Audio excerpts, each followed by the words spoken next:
में की बात है। पातालकोट के जंगल में विशाल वृक्ष के तने में एक खोल के अंदर रंगा नाम का तीतर रहता था। एक दिन वह तीतर अपने साथियों के साथ बहुत दूर के खेत में धान की नई नई कोपलें खाने चला गया।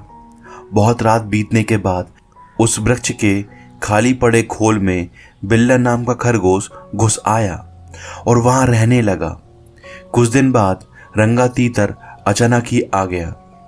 धान की नई नई कोपलें खाने के बाद वह खूब मोटा ताजा हो गया था।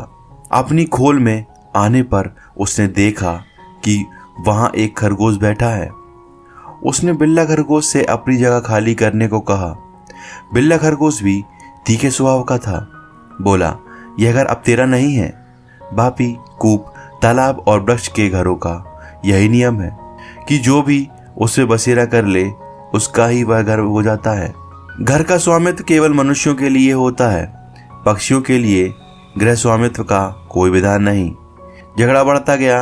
अंत में रंगा तीतर ने किसी भी तीसरे पंच से इसका निर्णय करने की बात कही। उनकी लड़ाई और समझौते की बातचीत को एक जंगली बिल्ली सुन रही थी। उसने सोचा, मैं ही पंच बन जाऊं तो लग रहा तो वीडियो को लाइक कर दे और चैनल को सब्सक्राइब करके बेल आइकन को प्रेस कर दे तो कितना अच्छा है।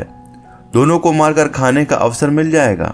यह सोच हाथ में माला लेकर सूर्य की ओर मुख करके नदी के किनारे कुशासन बिछाकर वह आंखें मूंद बैठ गई और धर्म का उपदेश करने लगी। उसके धर्मोपदेश को सुनकर बिल्ला खरगोश ने कहा, यह देखो, कोई तपस्वी बैठा है, इसी को पंच बनाकर पूछ ले। रंगा तीतर बिल्ली को देखकर डर गया। दूर से बोला, मुनिवर, तुम हमारे झगड़े का निपटारा कर दो। जिसका पक्ष धर्म विरुद्ध होगा उसे तुम खा लेना। यह सुन बिल्ली ने आंख खोली और कहा, राम राम राम राम राम। ऐसा ना कहो, मैंने हिंसा का नार की मार्ग छोड़ दिया है, अतः मैं धर्म विरोधी पक्ष की भी हिंसा नहीं करूंगी। हाँ, तुम्हारा निर्णय करना मुझे स्वीकार है, किंतु मैं वृद्ध हूँ, दूर से तुम्हारी बात सुन नहीं सकती। पास आकर अपनी बात कहो। बिल्ली की बात पर दोनों को विश्वास हो गया। दोनों ने उसे पंच मान लिया और उसके पास आ गए। उसने भी झपट्टा मारकर दोनों को एक साथ ही पंजे में दबोच लिया और मारकर खा गई।